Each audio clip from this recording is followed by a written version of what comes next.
Hello, शुभ सकाळ ताईंनो. तर तुम्हाला दिसत असेल ना, तर ऊन कडकडीत दिसते, पहाड दिसत नाही. म्हणजे ताई आज वेळानं उठली की काय?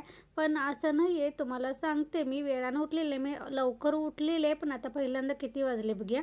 तर मोबाईल उघडला, मोबाईलमध्ये बघितलं तर 9:17 झाले होते. म्हणजे आपण साधारणतः 9:15 पकडू. 9:15 वाजता मी उठले, पण सकाळी मी लवकर उठले होते. काय झालं माहिती आहे, आज शनिवार, नीलची सकाळची शाळा, त्यामुळे लवकर उठायलाच लागलं. आणि त्यात काल आमच्याकडे ते आमच्याकडे मिरगी माही असते, तर माझ्या माहेरची पण होती प्लस माझ्या नंदेची पण होती. तर घरातले सगळेच गेले होते. नीलचं लिखाण थोडं जास्त होतं, त्यामुळे मी आणि नील दोघेजण थांबलो होतो. तर ह्या सगळ्यांना यायला का नाही वेळ झाला, त्यामुळे रात्री. आणि त्यात पलीकडे इकडे अण्णा, पोरं दोघं आणि हा चार्ली, ही सगळी इकडे झोपली होती, त्यामुळे मी पलीकडे झोपले. आणि नवीन जागा असल्यामुळे मला जरासं पहिल्यांदा झोप पण नाही लागली, त्यामुळे सकाळी उठायला होत नव्हतं. पण आज शनिवार, सकाळची शाळा असल्यामुळे आणि अण्णा पण शेताकडे माणसं असल्यामुळे त्यांनी लवकर जायचं होतं, त्यामुळे त्या दोघांना चहा, उपीट, नाश्ता बनवला. ती दोघं गेली आणि त्यानंतर मी परत झोपून गेली. तर आता 9:15 वाजता उठले. तर चला आता बघूया काय काय किचनमध्ये. तर नीलचे बाबा पण आवरून बाहेर गेले होते, त्यांना मी सांगितलं होतं की उपीट मी कढईमध्ये ठेवलेलं आहे बनवून. चहा, इथं दूध मी सकाळीच गरम करून ठेवलं होतं आणि चहा काळा काढून ठेवला होता, त्यात फक्त दूध घालून पिऊन घ्या. तर ह्याने फक्त नाश्ता केला आणि चहा काय बनवला नाही. मी उठल्यानंतर एकत्रच प्यायचा म्हणून ह्याने बाहेर गेले, म्हणून ह्यानं फोन लावून बोलवून घेतलं. तोपर्यंत तनु पण उठला होता. म्हटलं मग त्यात अजून चहा ॲड करूया आणि सगळ्यांना एकदमच चहा बनवूया. तर इथं मी सकाळी उठल्यावर माझं ब्रश वगैरे सगळं आवरलं होतं. तर इथं मी चहाचं भांडं बदललेलं आहे. म्हणजे कसं, चहा थोडासा जरी दूध घातलेला ठेवलेला असलं ना, तरी चहाची चव बदलते आणि चहा सकाळ सकाळी तसा पिऊ नाही वाटत. त्यामुळे मी ते सकाळी चहा केलेलं ते भांडं घासायला ठेवलं आणि दुसरं चहाच्या भांड्यात चहा ठेवला. तोपर्यंत इथे म्हटलं तर भांडी लावून घेऊया. आज काय नीलला तो 3 कप्पी डबा दिला नव्हता, आज फक्त नाश्ताच, त्यामुळे 1च कप्पी गोल असते तोच डबा दिला होता. आणि भांडी लावायची होती रात्रीची, ती थोडीशी लावून घेऊया म्हटलं. आज काय मी सकाळचं जेवण करायला साठी म्हणून रात्री दिडक्याच्या शेंगा मी निवडून चिरून ठेवल्या होत्या, म्हणजे सकाळी पटकन फोडणीला टाकायचं म्हणून. तर सकाळी काय चपाती भाजीची गडबड नव्हती, त्यामुळे ते तसंच ठेवलं, ते तुम्हाला दाखवते.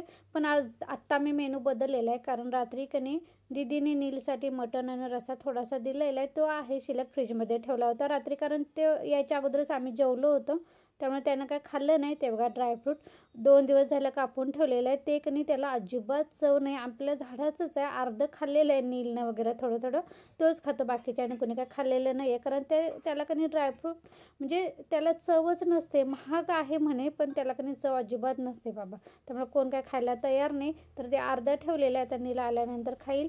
तर इथं दीदीने मटण आणि रस्सा दिला होता, तो मी फ्रीजमधून बाहेर काढला आणि थोडंसं म्हटलं गरम करून ठेवायचं. तर सुक्यात थोडंसं रस्सा घातला आणि गरम करून ठेवलं. तोपर्यंत म्हटलं माझी भांडी पण थोडीशी चहाची वगैरे नाश्त्याची झालेली ना, ती मी घासून ठेवली होती. परत मी कढई कणी आता म्हटलं उपीट वगैरे केलेलं आहे, ते पण तसंच ठेवण्यापेक्षा ते थोडंसं छोट्या डब्यात काढून ठेवलं, कारण तनुला आता लगेच नाश्ता नको होता, त्यांना फक्त चहाच घेतला. आणि मी थोडंसं करायचं होतं, त्यामुळे पण माझा कणी आंघोळ वगैरे आवरली नव्हती, म्हणून मी डब्यात वगैरे सगळं काढून घेतलं, सगळं गरम केलं. आणि थोडीशी आणि भांडी पडली होती, ती सगळी त्यासोबतच उपीट वगैरे बनवताना रवा वगैरे शेगडीवर पडला होता, तर त्या कापडानं सगळं असं पुसून घेतलं, ते असं फ्रेश वाटत नाही. आणि मग त्यानंतर माझं आवरायला गेली.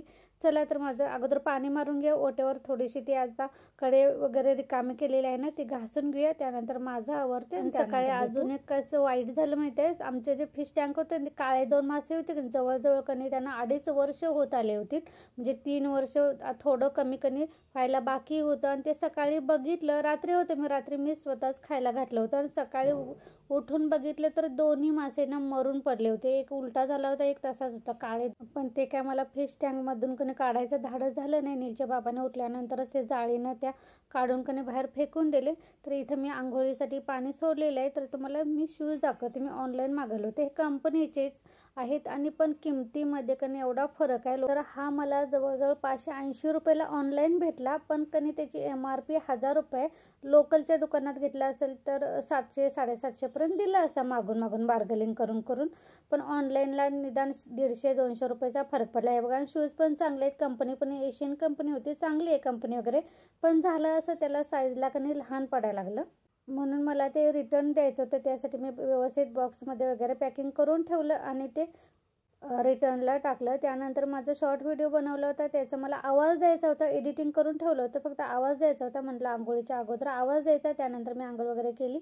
इथं मी माझं केस धुतले होते, त्यामुळे थोडेसे वरच फक्त आंबाडा वगैरे नाही बनला, रोज मी आंबाडा बनते तसं नाही बनला, कारण ते कुबट कुबट वास येते आणि पावसाळ्यात लवकर केस वाळत नाही, त्यामुळे फक्त क्लिप लावली आणि इथे मी आवरते म्हणण्यापेक्षा मी पावडर वगैरे काय रोज लावत नाही. म्हणजे माझं कधी कोरडी त्वचा असल्यामुळे मला ते लावायला पण आवडत नाही असं.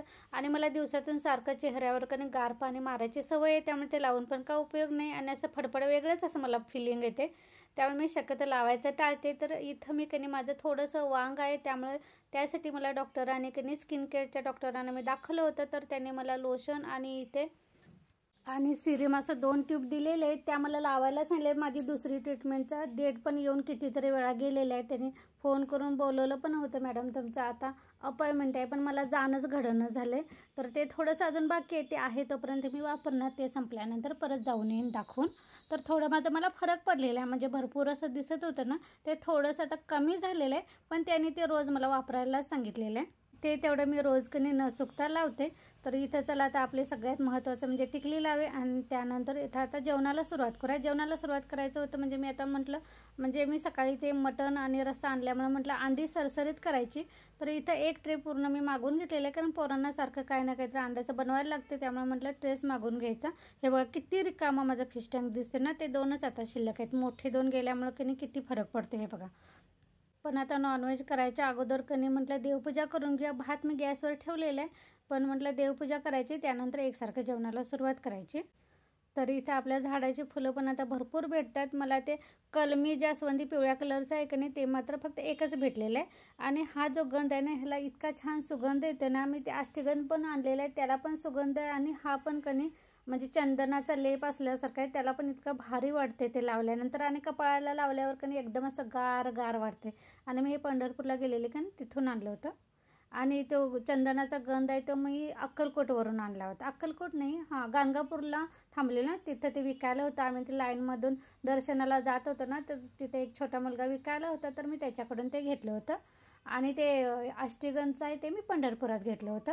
तर ते मी रोज आता देवाला लावते आणि मला पण कपाळाला लावते, कारण एवढं गार आणि एवढं भारी वाटते ना, सुगंध सकाळ सकाळी भारी वाटते. आणि सकाळ सकाळी देवपूजा केल्यावर पण आपल्या घरचं वातावरण बघायचं किती भारी वाटते. छोटा का असेना देवारा, 1-2 का असेना देव, पण ते पूजले आणि त्याला अगरबत्ती लावून वगैरे ठेवलं ना, इतकं घराच्या वातावरणात फरक पडतो की नाही, मला तर भारी वाटते. तर इथे मी पहिल्यांदा देवपूजा वगैरे करून घेतली. दूधच मी देवाला नैवेद्य असं दाखवलं. रोज मी शक्यतो दूध किंवा साखरच दाखवते. एखादं फळ वगैरे असलं तर फळ ठेवते, किंवा उपवास असेल तर मग जेवणाचा नैवेद्याचा ताट ठेवते, नाहीतर मग दूध आणि साखरच मी दाखवते. तर इथं आपला भात पण झालेला आहे आणि इथं मी सगळं काम करत करत कनी हनुमान चालीसा लावलं होतं. मला काही ना काहीतरी ऐकतच काम करायची सवय, त्याशिवाय मला काम करायला होतच नाही, म्हणजे कंटाळाच येतोय. त्यामुळे एकतर गाणी का असं लावते, किंवा ते गायत्री मंत्र असतं, किंवा आज मी हनुमान चालीसा पण लावला होता. तर इथे माझी अंडी मी कुकरला 1 शिटी दिली होती आणि एवढी भारी उकडलेत ना, तुम्हाला दाखवते. पहिल्यांदा मसाला करून घेते. तर इथं मी एका वाटणामध्ये आलं, लसूण, हिरवी मिरची आणि कोथिंबीर याचं पाणी घालून वाटण केलं होतं. दुसरं वाटण मला खोबरं भाजायचं होतं. खोबरं भाजून मला कांदा पण मी भाजून घेतला आणि त्याचं पण वेगळं एक वाटण केलं. तर हे सगळं वाटणाची तयारी होई तोपर्यंत आपला अंड्याचा कणी कुकर पण झाला होता. 1च शिटी दिली होती. मी कधी असं कुकरमध्ये ठेवतच नाही, शक्यतो मी पातेल्यामध्येच ठेवते. पण पातेल्यामध्ये काय होतं मग ते अंडी उकडत ठेवल्यानंतर पातेला आतून कणी काळं झालेलं दिसते आणि ते पटकन निघतच नाही, म्हणजे 5-6 वेळा घासलं ना तरच ते थोडं थोडं निघायला चालू होतं. म्हणून म्हटलं आज कणी कुकरमध्ये लावून बघूया. तर कुकरमध्ये एकदम छान अशी उकळली होती. गीर होतील असं वाटलं होतं, पण असं अजिबात झालेलं नाही बघा, किती भारी उठले. आता इथून पुढे मी कुकरमध्येच कणी अंडे उकडून घेईन. ते लक्षात ठेवायचं की 1च शिट्टी द्यायची, जास्त शिट्टी द्यायची नाही. बघा किती छान असं त्याचं कवच पण पटपट असं निघतं, चिकटून अजिबात राहत नाही. तसं हे मोठी ना लेगावळची अंडी म्हणतात, म्हणजे विकत दुकानात भेटतात ना ही अंडी, ह्याचं कवर लवकर निघतं.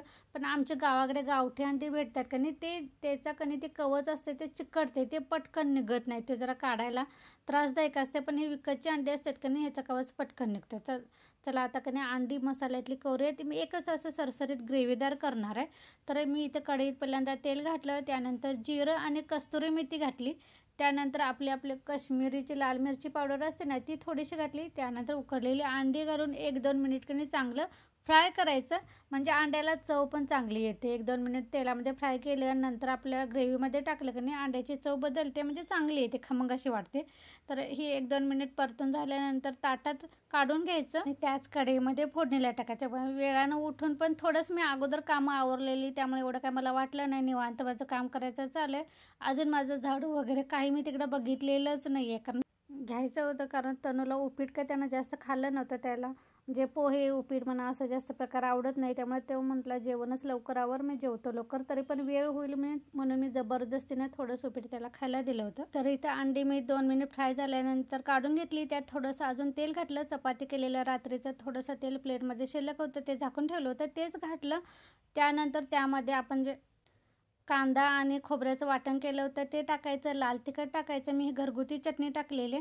त्यानंतर आपण हिरवी मिरची आणि आलं लसणाची कोथिंबीरीचं वाटण केलं होतं ते टाकायचं, मीठ टाकायचं, मीठ आता जेवढं लागते ना तेवढंच टाकायचं आणि हे चांगलं जरासं फ्राय करायचं. कांदा आणि खोबरा आपण काय तेलामध्ये भाजलेलंच, पण आलं लसूण आपण काय असं भाजलं नव्हतं, त्याचा उघरटपणा निघून जाण्यासाठी कधी तेलामध्ये चांगलं भाजायचं. आणि तेलामध्ये भाजल्यानं काय होतं, कट पण येतं आणि चांगलं तरतरीत असं म्हणतात की नाही, तर्रीदार, तर तसं ग्रेव्ही होते. मी आज काय एका अंड्याचा 2 भाग असं करते, तसं काय करणार नाही, अखंडच अंडी की नाही तसेच ग्रेव्हीमध्ये टाकणार आहे.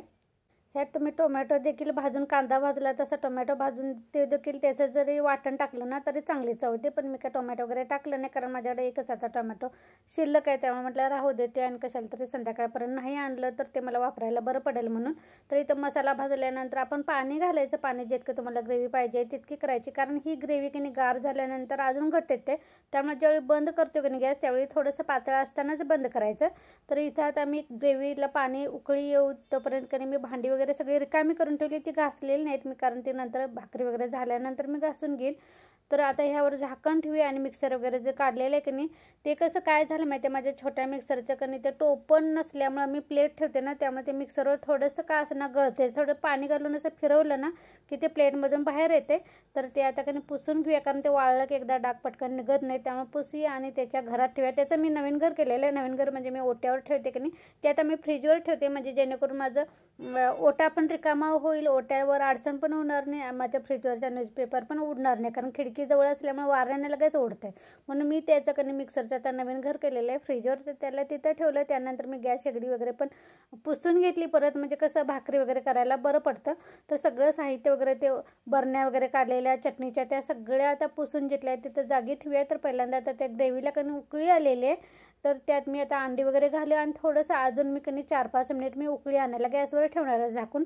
तोपर्यंत इकडे बाकीच्या बरण्या वगैरे काढलेल्या त्या सगळ्या पुसून परत ओटा वगैरे थोडासा पुसून घेऊया.